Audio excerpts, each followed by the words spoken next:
kupata ukweli wa mambo hili. Karibu mwinjilisti. Asante kwa kunipa nafasi hii. Nirudishe utukufu kwa Mungu. Ni kweli kabisa kwamba mtumishi wa Mungu Jimmy amekuwa akitumia pesa ya sadaka kwa matumizi tofauti na maelekezo ya kanisa. Ikiwa ina maana anazitumia katika starehe na amekuwa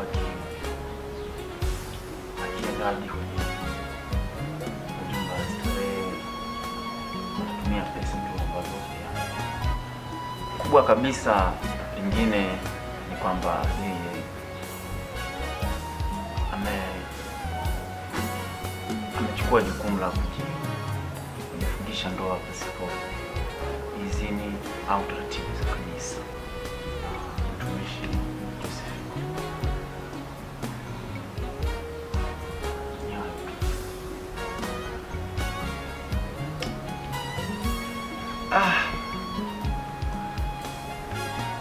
nashukuru kwa sababu tupo wote. Nipate taarifa sasa, mdhibitishaji alalamikiwa mchungaji Jimmy. Malalamiko haya kutoka kwa watumishi wa Mungu wenzako, hebu yadhibitishe.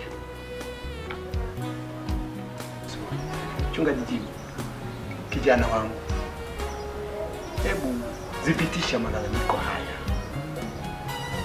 ya watumishi wa Mungu wenzako. Napenda kumshukuru Mungu kwa yote haya. Mungu huwa na kusudi lake. Na kusudi la Mungu linapokuwepo lazima litimie. Mtumishi wa Mungu, kuna mambo ambayo ni ya kweli na sio ya kweli. Swala ndoa sio kweli na wala halipo. Nipo kwenye mchakato au mchakato wa uchumba, na kama alivyotajwa kwa mtumishi wa Mungu Joseph, hilo litakathibitisha kwa namna hiyo. Na mimi ni mchungaji, nimekuwa mchungaji kwa muda sasa. Nimekuwa nikifuata taratibu za kanisa na ninajua misingi ya kanisa na miko ya uongozi. Nina uzoefu. Anahukumu katika nafsi yake yenye dhambi kama ambavyo mimi nimetenda dhambi na ndio hisi yeye ni dhambi.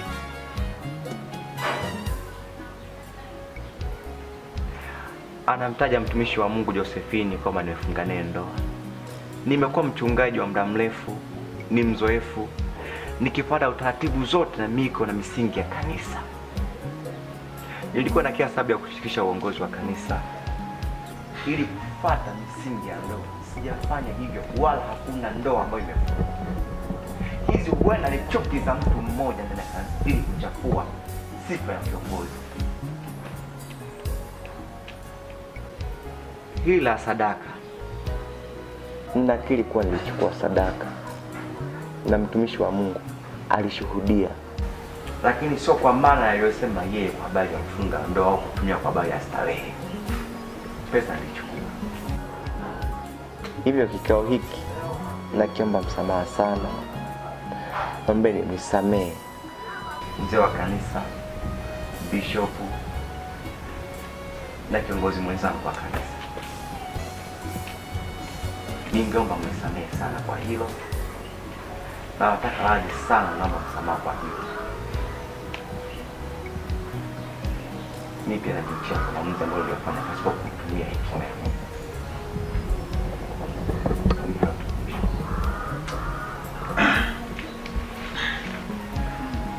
Nasikitika sana mtumishi wa Mungu Jimmy anakaa na kusema kwamba hajajifungisha ndoa na Josephine.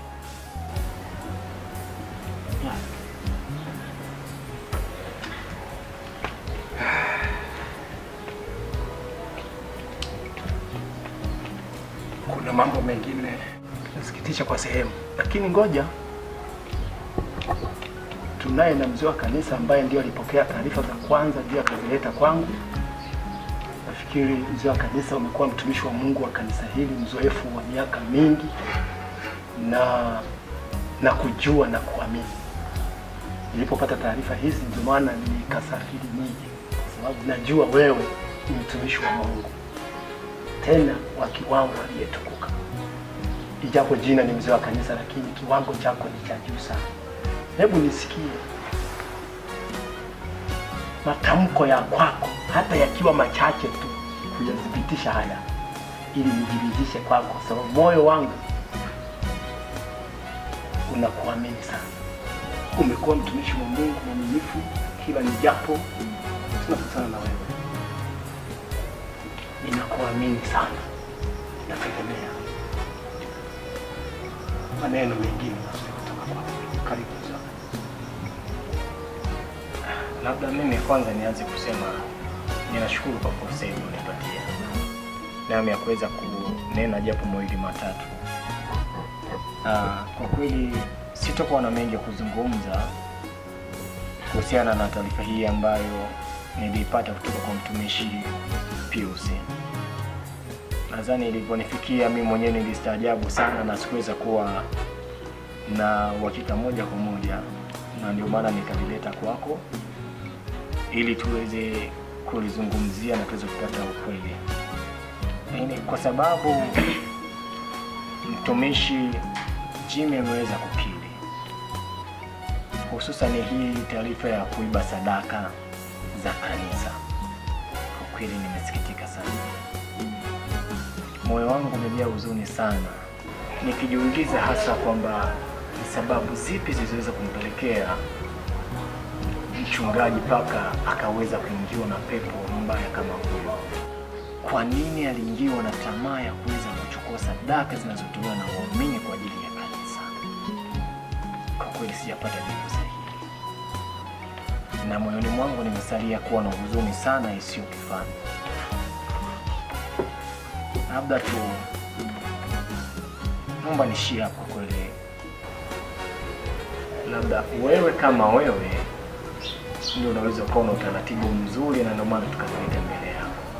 Unaweza kuendelea tu. Endelea Bishop.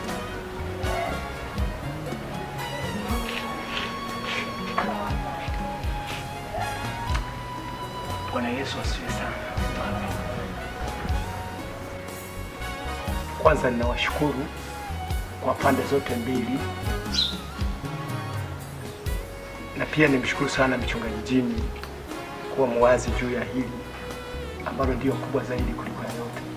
Lakini nimshukuru mwinjilisti kwa yale yote aliyosema, nimshukuru mzee wa kanisa kiongozi.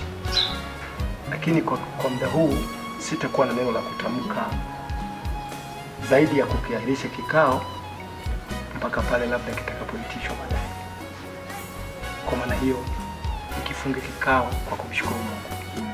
Baba yetu na Mungu wetu uliye mwema, tunakushukuru kwa sababu Mungu umekuwepo kwenye kikao hiki ambacho kimejaa utukufu wako na uweza wako Mungu. Kila mtu amekuwa na hofu yako, amesema kadiri ya kweli wake alivyokuwa ameuona.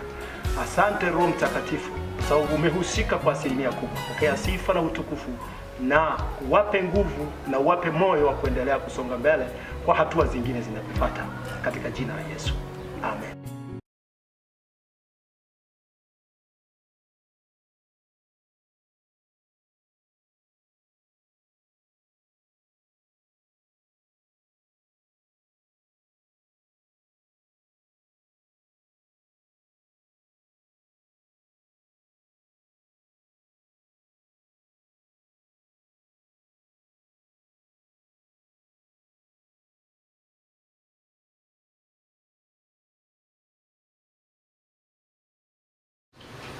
Bwana Yesu asifiwe sana.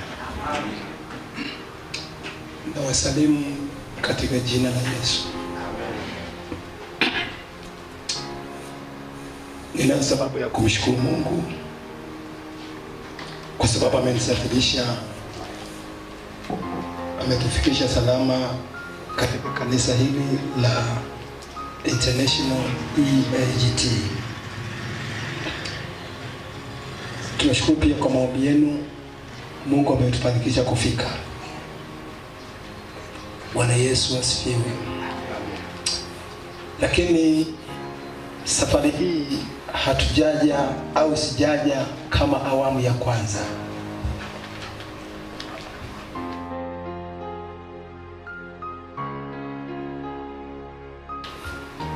Kwa hiyo safari hii sijaja kama safari ile ya kwanza.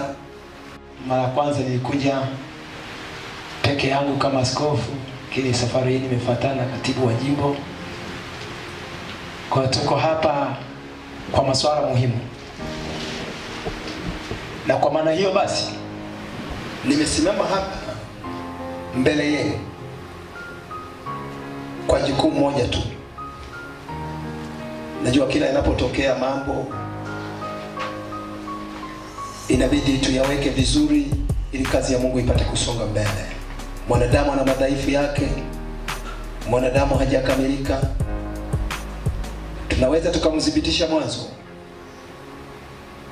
lakini mwisho inaweza ikawa sivyo kama tulivyotamka mwanzo. Kwa maana hiyo sasa, ujio wangu kama askofu wa jimbo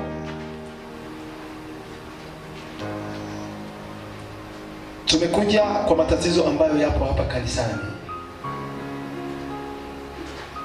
Tuliyapokea malalamiko na manunguniko ya waumini wapenda Bwana Yesu Kristo.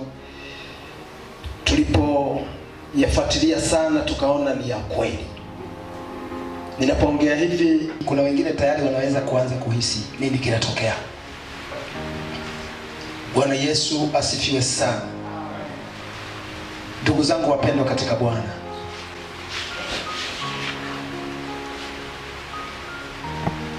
ninaamini kabisa kwamba mmekuwa na mtumishi wa Mungu Jimmy hapa kwa muda mrefu,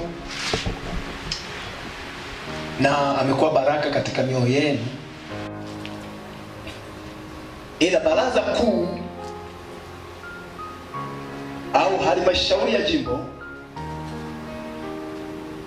ilipofuatilia jambo hili lilojitokeza hapa kanisani, likazipitishwa kwamba ni kweli, na kwa sababu ni kazi ya Mungu hatuhitaji kufunika. Kwa hiyo kwa ujio huu rasmi nimekuja kama askofu wa jimbo kumsimamisha Jimmy katika huduma ya utumishi wa kanisa la International EAGT. Naomba waumini tamko hili kutoka katika ofisi kuu au baraza kuu mlipokee kwa mikono miwili kwa usalama wa roho zenu. Kwa sababu kuna mambo hayazuiliki, na wala kazi ya Mungu hatupeani rushwa, watu wasimamia ukweli endapo tu kitu kimebainika. Kwa maana hiyo basi na kwenda kuondoa heshima yake ya kichungaji.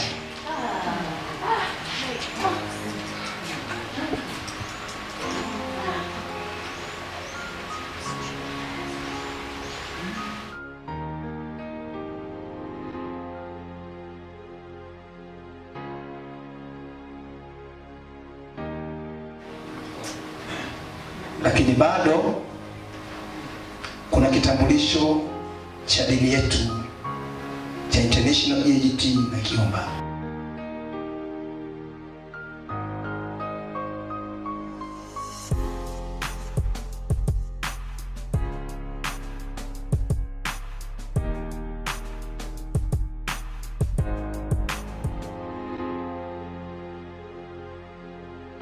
Kuanzia leo sio mtumishi tena wa kanisa hili. Pole sana kwa wakati huu mgumu. Mungu akutie nguvu.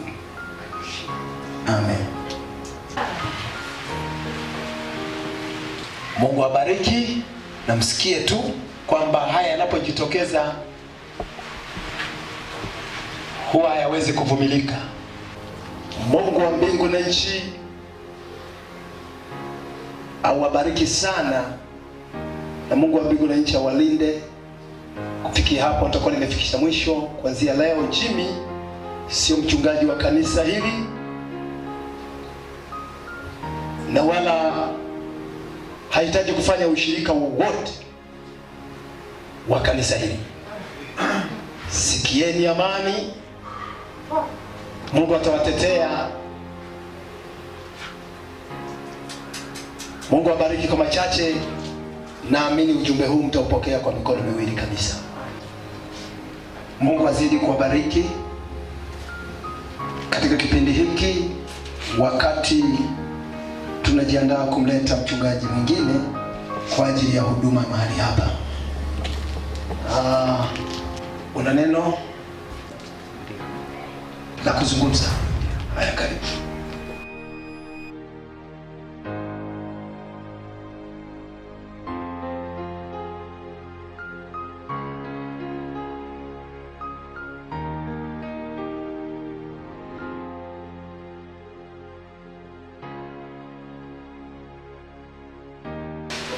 Ndugu zangu wapendwa katika Yesu,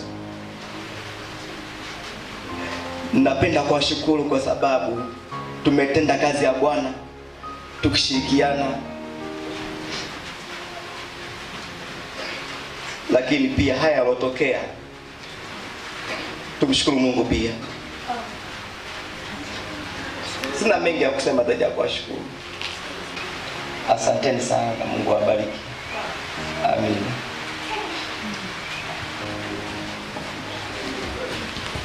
Mungu akubariki kwa safari zako kuendako. Amen.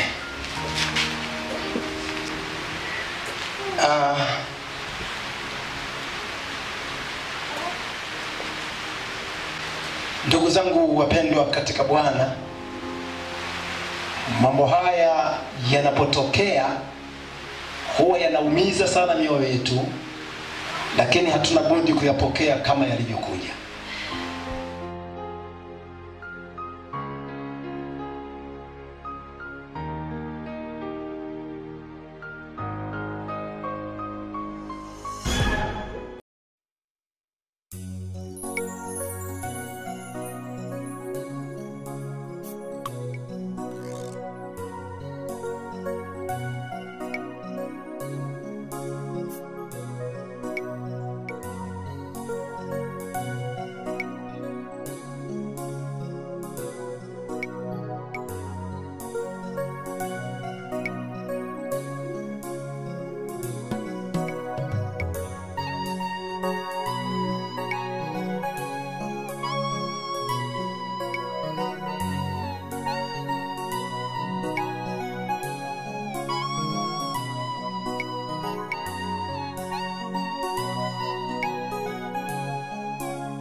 Thank you.